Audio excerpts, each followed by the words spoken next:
की आता ह्याच्यामध्ये असं तो जो शासन निर्णय आहे त्याच्यामध्ये शुद्धीपत्रक करणं गरजेचं आहे. सुधारित जी आर म्हणजे काय तर शुद्धीपत्रक केलं. समजा एखाद्या शासन निर्णयामध्ये एखादं वाक्य नको असेल, एखादा विषय नको असेल, तर शासनामध्ये ते शुद्धीपत्रक केलं जातं आणि शुद्धीपत्रक करून पुन्हा तो शासन निर्णय काढू जातो.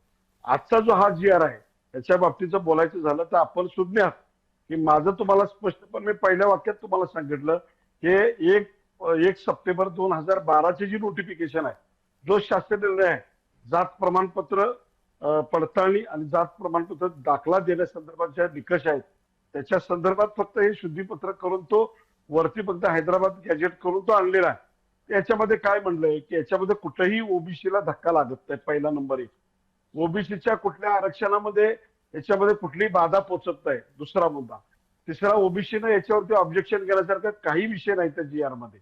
कारण ऑलरेडी तो जी आर आहे याच्यामध्ये फक्त चेंजेस काय झालेले आहेत की समजा ज्यांच्या कुणबी नोंदी आहेत, समजा माझी कुणबी नोंद आहे आणि माझा चुलत भाऊ असेल किंवा म्हणजे ते नातेसंबंधातलं कुळातील म्हणजे आमच्या भावकीतील की ज्याच्याकडं माझ्या चुलत आजोबा आहेत, त्यांच्या जमीन पुरावा त्यांचा नव्हता, त्यांनी जमीन विकली असेल, दुसऱ्या पिढीला त्याचा जमीन नसल्यामुळं त्यांच्याकडे महसूल पुरावा नाही आला, अशी अनेक प्रकरण प्रत्येक गावातले एक दोन दोन दोन दोन प्रकरण असतात की काय फार मोठा विषय त्याच्यामध्ये होत नाही. लक्षात घ्या तुम्ही या गोष्टी समाजाला सांगितल्या पाहिजे, समजून सांगितल्या पाहिजे की याच्यात काय आहे की ज्याची भूमीन असेल, भूमीन आहे किंवा ज्याची जमीन नाही, त्याची वंशावळ जुळते, त्याला ह्या शासन निर्णयाचा नक्कीच फायदा होणार आहे आणि त्याला तो ओबीसी दाखला तसाही मिळणार आहे.